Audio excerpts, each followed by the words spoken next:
Comment est-ce qu'on peut analyser la situation en Libye aujourd'hui? Il se passe ce qui devait se passer à partir du moment où l'Amérique a décidé de se retirer des affaires du monde, à partir du moment où elle a élu un président qui croit que la Finlande appartient à la Russie, qui mélange la Yougoslavie, les Balkans et les pays baltes, c'est Donald Trump. À partir de ce moment-là, donc elle s'est retirée du reste du monde, eh bien, des petits empires, en l'occurrence l'empire russe renaissant et l'empire ottoman nostalgique d'Erdogan, occupent le vide, occupent l'espace, se taillent la part du lion et occupent le terrain. Et il y a aujourd'hui un condominium russo-turc qui est en train de se partager la Libye aux portes de l'Europe. Voilà, comme la Syrie. C'est ça qui est en train, comme en Syrie, voilà, avec beaucoup moins de morts grâce au ciel qu'en Syrie, mais avec des conséquences géopolitiques aussi catastrophiques. Donc on est en train de vivre, ce que j'annonce moi depuis très longtemps, les effets de de ce terrible retrait américain et retrait de l'Occident. Et l'effet du fait que l'Europe, malheureusement, n'a pas su prendre le relais. Moi, pourquoi je suis européen? Parce que je rêve d'une grande France, mais aussi d'une grande Europe, capable de fonctionner comme une force politique, prenant le relais, reprenant le flambeau des valeurs occidentales que l'Amérique est en train de laisser choir. Éric Zemmour. Ah là là là là là là. Ça me rappelle notre débat de la dernière fois. Oui. Vous êtes un enfant nostalgique, éternellement nostalgique de l'oncle Sam. C'en est presque touchant. Moi, excusez-moi, je suis plus gaulien que vous et je pense que les Américains ne nous ont libérés que pour nous asservir. Et qu'ils nous ont lâchés après 18 avec les Anglais. J'ai une lecture, je crois, plus gaulienne que vous, mais c'est pas grave. Après 18 ou après 45? Après 1918, ils nous ont lâchés pour nous mettre face à l'Allemand et pour qu'on se fasse écraser et pour arriver après en libérateur. Mais passons sur cette histoire-là. La Turquie, enfin la Libye et la Turquie et la Russie. Trump, c'est pratique, on lui met tout sur le dos et voilà, et c'est tranquille. Après, on est peinard. Sauf que ça marche pas. Parce que je vous rappelle quand même que vous avez reproché à Obama de ne pas intervenir en Syrie. Et vous avez dit à l'époque, je me souviens très bien, vous avez dit, s'il y a la guerre civile, s'il y a tout le monde qui intervient, les Russes qui interviennent, les Turcs qui interviennent, tout le monde qui intervient là-dedans, et c'est à cause d'Obama, parce qu'il n'a pas déjà fait le rôle de gendarme américain. Sauf que là, en Libye, vous ne pouvez pas dire ça. Parce que vous dites que les Américains se sont retirés, mais ce n'est pas vrai. Les Américains sous Obama nous ont aidés.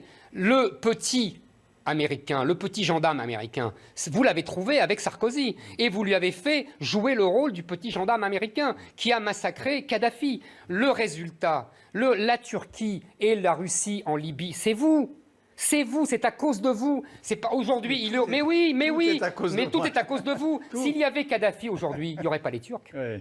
Il n'y aurait pas 7000 djihadistes à nos portes, parce que vous savez très bien que la Turquie, en fait, ce n'est pas des soldats turcs qui se battent en Libye, c'est 7000 djihadistes qu'il a ramenés de la Syrie, vous le savez très bien. Donc, c'est vous qui avez détruit Kadhafi, c'est vous qui avez, au nom de votre idéologie de droit de l'homiste à la noix, parce que c'est ça, une idéologie inconséquente. Kadhafi serait resté au pouvoir, il n'y aurait pas de problème libyen, il n'y aurait pas de Turcs en Libye, il n'y aurait pas de Russes en Libye. Et vous devriez bénir Poutine, parce que c'est le seul qui combat franchement les Turcs. Comme on disait quand j'étais enfant, avec des si, on mettrait Paris en bouteille. C'est très difficile de faire l'histoire.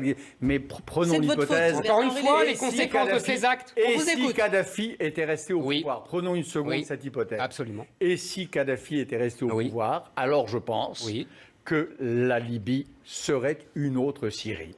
Et qu'est-ce que ça veut dire une autre Syrie? Ça ne veut pas dire... Mais si, le peuple libyen était décidé à se débarrasser de son tyran, comme le peuple syrien est décidé depuis 10 ans à se débarrasser du sien. Et qu'est-ce que ça veut dire une guerre qui dure 10 ans avec un tyran qu'on ne détrône pas en Syrie? Ça veut dire pas 30 000 morts comme en Libye, ça veut dire 400 000 morts. Ça veut dire pas 1 million de réfugiés déplacés comme en Libye, ça veut dire 11 millions de réfugiés et de déplacés. Il y aurait eu 2 Syries. Ça, c'est dans votre hypothèse. Par ailleurs, vous savez, il y a une vieille, puisque vous aimez le christianisme, il y a une vieille histoire chrétienne inventée par les chrétiens du 4e et 5e siècle, qui s'appelle la théorie de la guerre juste. Saint Augustin, puis Saint Ambroise de Milan et d'autres. Il y a des moments où en effet, face à des massacres ou à des perspectives de massacres... Des perspectives de massacres, oui, dont on n'était même pas sûr. Ou face à des massacres déjà en cours, il y a des moments où l'on se dit, il y a toute une théorie philosophique extrêmement profonde et précise qui dit qu'il y a des moments où alors, droit de l'hommisme à la noix ou pas, quand on croit au droit, quand on croit à l'humanité, il est juste d'arrêter le massacre. Donc, pourquoi je vous dis ça? Ensuite, Éric Parce Zemmour. que le peu que j'ai fait en 2011, que vous avez l'air de surestimer un peu, mais c'est pas grave. Vous voyez, on me traite qu'aux riches. Ce que j'ai pu faire en 2011, j'en suis fier. Là, vous devriez parce que c'est dans le fil de cette théorie de la guerre juste qui est elle aussi à l'honneur de l'Occident. C'est une des choses que l'Occident a fait de juste, que quand l'humanité saigne quelque part, il est du devoir du reste de l'humanité de considérer que cette blessure lui est aussi infligée. Être un humain, c'est aussi ça. Oui, mais c'est bien parce que la guerre juste a été légitimée les croisades aussi, je vous rappelle. Donc c'est très bien, donc ça m'arrange. Je vous signale quand même que ne venez pas vous plaindre ensuite de ce qui se passe. C'est toujours la même chose avec vous. Vous prenez des positions de principe et puis après il y a des conséquences et vous pleurez sur les conséquences. Mais moi je me plains qu'on n'ait pas continué. Non. Mais si, mais que ça veut dire on n'est pas continué. Il reste 5 minutes, messieurs. On a continué. Le problème c'est que, je vais vous dire ce qui s'est passé. Moi je me plains qu'on ait laissé le terrain aux impérialistes turcs et aux impérialistes russes. Mais pourquoi on a laissé le terrain aux impérialistes turcs et russes? Tout simplement parce que... par exemple que demain... Non mais attendez. Imaginons qu'il y a eu une force euro-arabe. Imaginons qu'une force d'interposition euro-arabe dise à Poutine et à Erdogan, la Libye, c'est pas un terrain de jeu pour montrer vos muscles et pour voir lequel va être le meilleur dans la résurrection du vieil empire ottoman russe. Le problème, c'est que vous avez détruit l'esprit des nations, vous et d'autres, et que maintenant vous pleurez, non pas tout seul, pour une fois pas tout seul, et vous pleurez et vous pleurez quand il y a des nations qui restent fières d'elles-mêmes, comme la Russie et la Turquie, et qui n'hésitent pas à se servir de la force. Ça vous évidemment, ça vous fascine. C'est pas des nations, c'est des empires. Pas du tout, c'est des nations. La Russie, c'est une nation. C'est un empire aussi, mais c'est une nation. Voilà, merci. Quand Erdogan justifie sa présence en Libye, la Turquie, c'est une nation. Au nom des droits historiques. Je sais, je connais.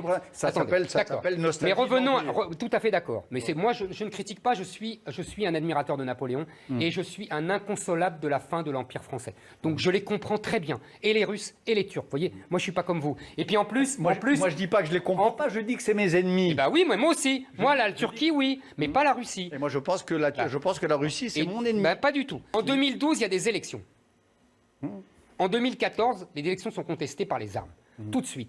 Vous avez présenté 3 types, on se demande d'où vous avez sorti 3 vagues analphabètes qui connaissaient rien et que vous avez présenté comme la classe politique libyenne. Ah bah, excusez-moi. Mahmoud Djibril, alors là, vous avez 3 vagues analphabètes. Il nous reste 2 minutes.